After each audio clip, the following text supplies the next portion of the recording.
fun crowd. Oh my gosh. We have any Italians in the crowd tonight? Yeah, right. Hey, don't let my name fool you.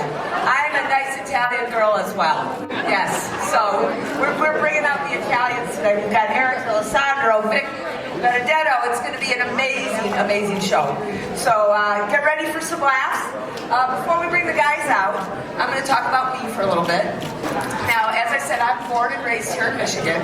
I've been married a couple times, like maybe some of you. Now, amen, right. So I like to say that both of my husbands would love to be here tonight.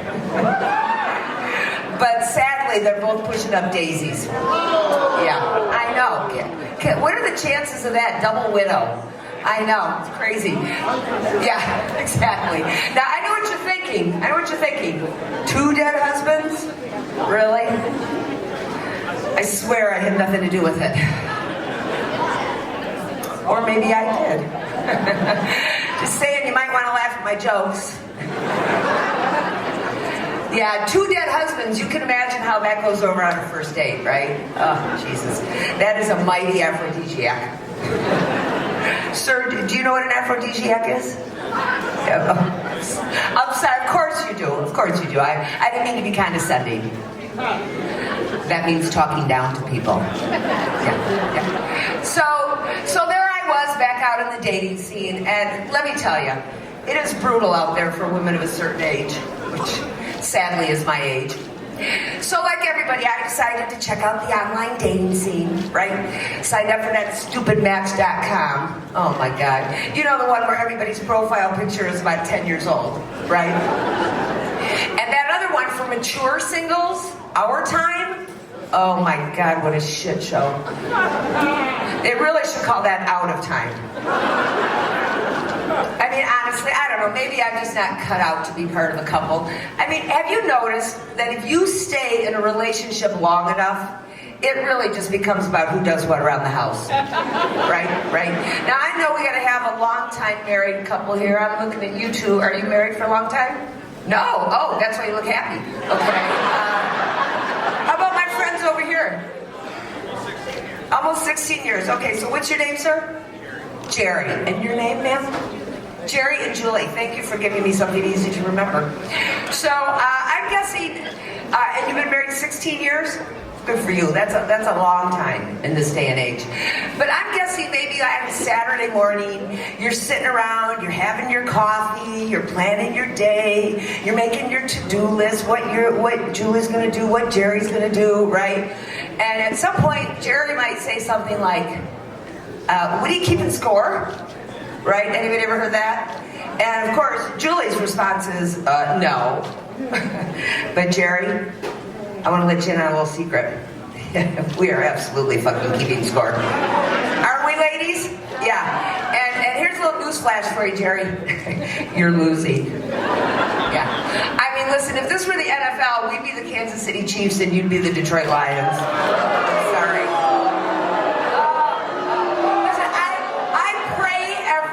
That I can change that joke. Every night I pray for that to happen. It hasn't happened yet.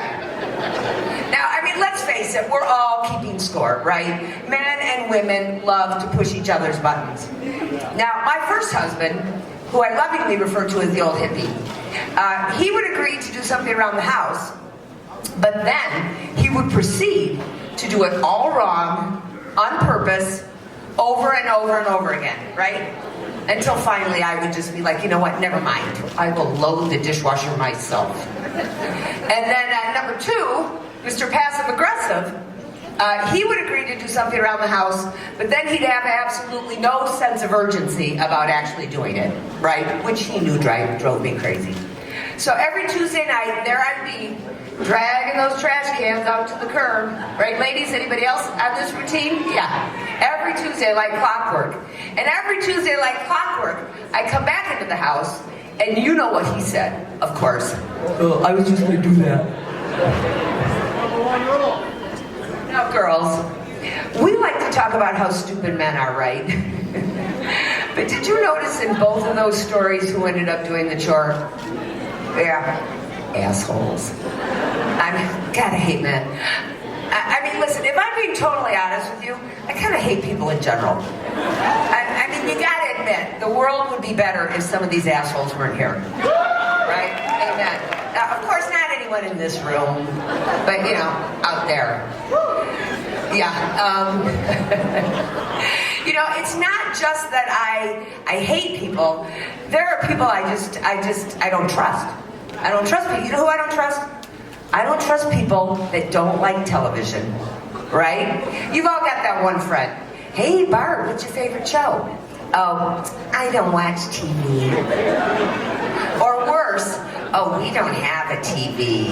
Oh, my God. When people say that to me, what I hear is, I'm smarter than you. I read books. Fuck you.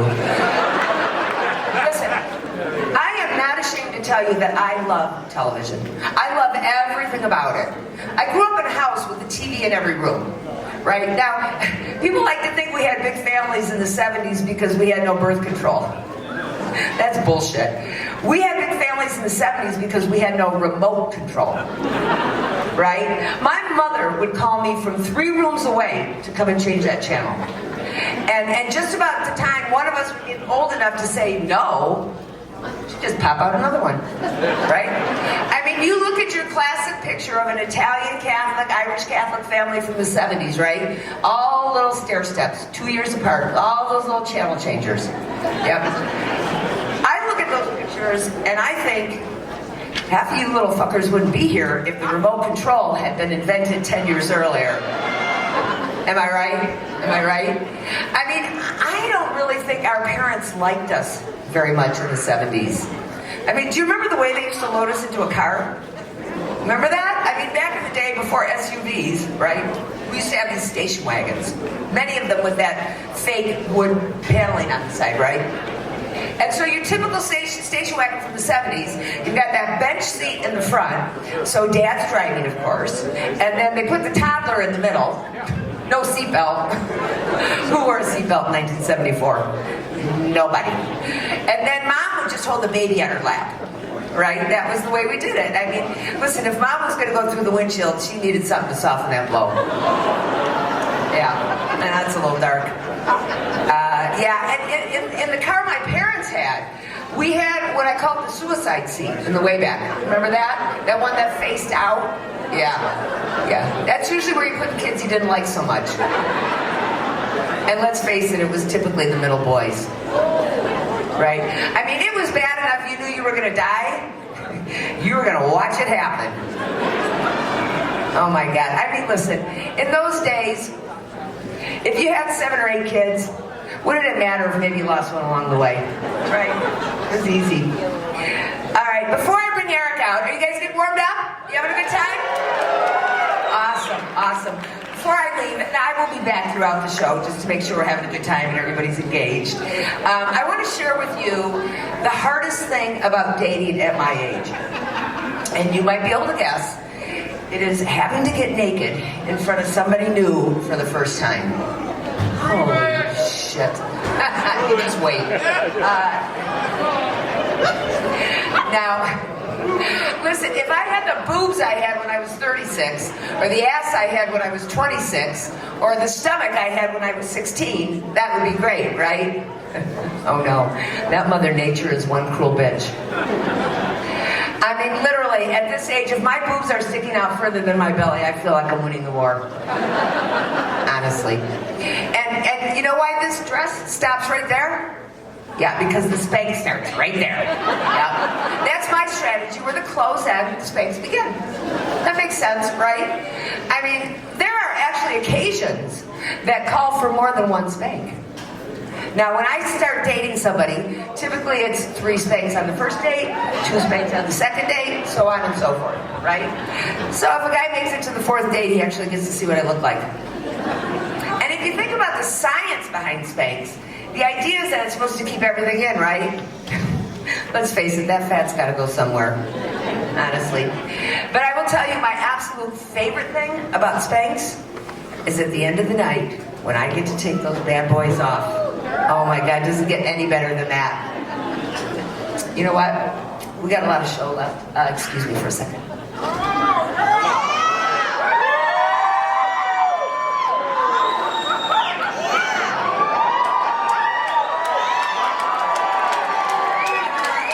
My God, that's so much better. You know what? I'll take the other one off when I get home.